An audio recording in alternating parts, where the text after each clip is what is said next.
Ele fugiu de casa ainda menino para seguir o circo e, por um tempo, fez o público rir vestido de palhaço.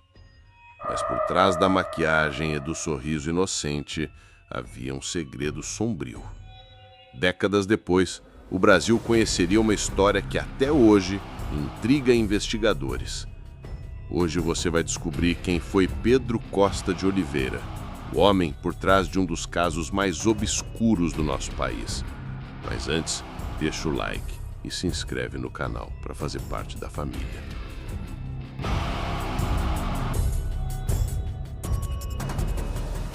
Pedro Costa de Oliveira, conhecido como Pedro Palhaço, nasceu em janeiro de 1880, no município de Jaguarão, Rio Grande do Sul. Seu apelido veio de um passado no picadeiro, mas o que marcou seu nome na história do crime brasileiro foram os horrores que cometeu ao longo de 3 décadas.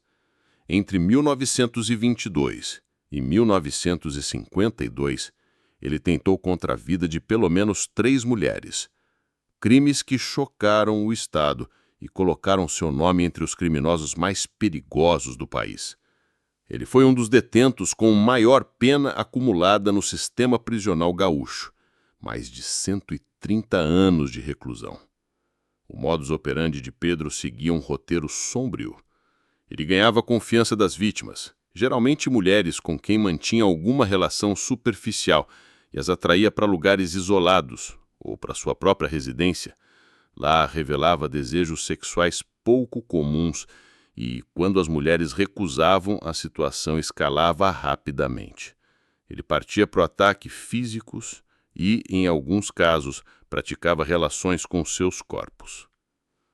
Pedro era filho de mãe paraguaia e pai brasileiro. Nasceu em Camaquã e, ainda criança, abandonou o lar para seguir um circo itinerante. Foi nesse período que passou a atuar como palhaço de picadeiro, profissão que lhe rendeu o apelido pelo qual ficou conhecido. O apelido Pedro Palhaço tem origem direta em um período da juventude de Pedro Costa de Oliveira, em que ele trabalhou em circos itinerantes. Ainda muito novo, ele fugiu de casa e passou a acompanhar essas companhias que cruzavam cidades do interior. Foi nessa fase que ele atuou como palhaço de picadeiro, profissão que lhe rendeu o apelido que o acompanharia para sempre, mesmo quando a piada e o riso deram lugar ao terror. Apesar de ter deixado o circo ainda jovem, o apelido Pedro Palhaço ficou marcado entre os conhecidos e depois na imprensa, quando seus crimes vieram à tona. A imprensa da época, sempre ávida por apelidos que criassem impacto nos jornais, reforçou esse nome, especialmente porque o contraste entre a imagem de um palhaço e os crimes bárbaros que ele cometeu causava ainda mais comoção pública. Mais tarde, trocou o circo pelos trilhos, tornando-se ajudante de foguista na aviação férrea do Rio Grande do Sul. Estabeleceu-se então na cidade de Montenegro.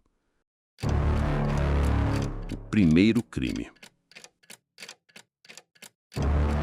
Na noite de 28 de agosto de 1922, Pedro foi a um bar com um amigo.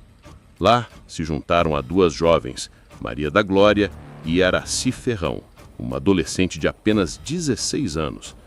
Após o encontro, Pedro convenceu Araci a acompanhá-lo até uma área de mata nas proximidades da estação ferroviária de Montenegro. Lá ele expressou seus fetiches doentios e ela, é claro, recusou. O corpo da garota foi encontrado no dia seguinte, com mutilações e objetos de madeira introduzidos no seu corpo. Pedro foi imediatamente suspeito. Estava ferido, com arranhões compatíveis com os sinais de defesa da vítima.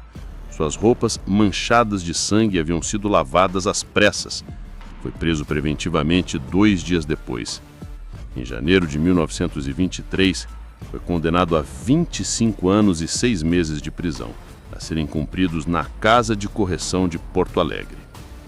Após cumprir pouco mais de uma década, Pedro ganhou permissão para trabalhar em obras públicas fora da prisão. Recebeu então uma pequena casa na região da Chácara das Bananeiras, próxima ao grupo de metralhadoras em Porto Alegre.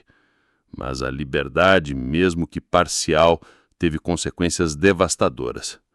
Em 18 de outubro de 1939, fez mais uma vítima, identificada como a vida de Rosalina Augusta Santana, uma mulher de cerca de 50 anos que ele conhecia de vista.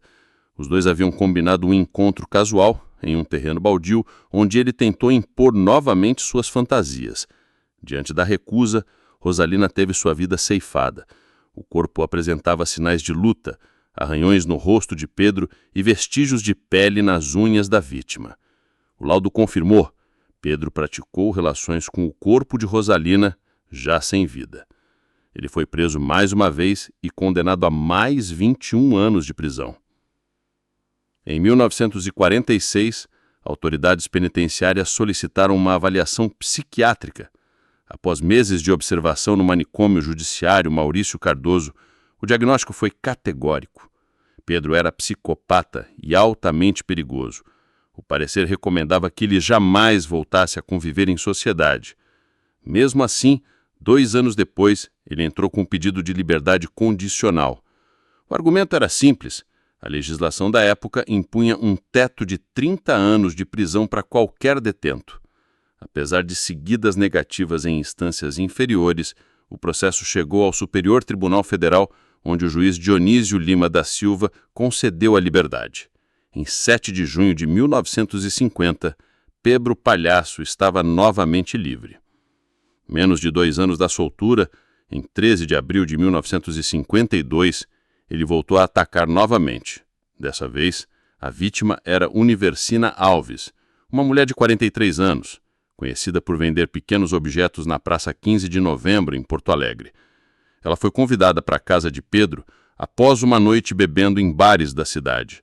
Durante a visita, uma discussão acalorada começou quando Pedro revelou seus fetiches sexuais.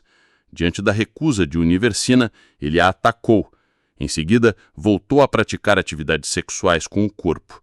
Para tentar esconder o crime, jogou o corpo da mulher nu dentro de um poço nos fundos da propriedade. 2 semanas depois, em 26 de abril, o corpo foi encontrado pela filha do encarregado do local. A princípio, pensaram se tratar do próprio Pedro, que estava desaparecido, mas a perícia confirmou. Era uma mulher. Dentro da casa, a polícia encontrou manchas de sangue no piso, além de roupas e lençóis sujos. Pedro foi capturado pouco tempo depois. Quem era ela? A imprensa inicialmente noticiou que a vítima se chamava Sueli. Só em 30 de abril sua verdadeira identidade veio à tona. E mais que isso, seu passado também. Universina tinha um passado turbulento. Filha de mãe paraguaia e pai brasileiro. Tinha uma irmã gêmea. Fugiu de casa aos 13 anos com um homem mais velho e aos 24 tirou a vida do seu amante com um machado. Cumpriu 4 anos de prisão na casa de correção e foi libertada em 1932. Tinha histórico de alcoolismo e era conhecida localmente como Castelana Bêbada. Por ceifar a vida de Universina, Pedro foi condenado a mais 84 anos de prisão.